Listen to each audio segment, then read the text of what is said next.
જામનગર જિલ્લામાં 187 ગ્રામ પંચાયતોની ચૂંટણી માટે મતદાનનો પ્રારંભ થયો છે. આજે સવારે 7 વાગ્યાથી શરૂ થયેલ આ મતદાનમાં નાગરિકોનો અનેરો ઉત્સાહ જોવા મળી રહ્યો છે. જામનગર જિલ્લાની ગ્રામ પંચાયતોની ચૂંટણી માટે કુલ 426 મતદાન મથકો ઉપર મતદાન પ્રક્રિયા ચાલી રહી છે.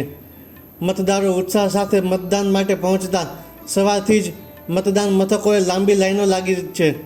સવારે 7 થી 9 વાગ્યા સુધીમાં જિલ્લાની ગ્રામ પંચાયતની ચૂંટણીમાં સરેરાશ 10% જેટલું મતદાન નોંધાયું છે.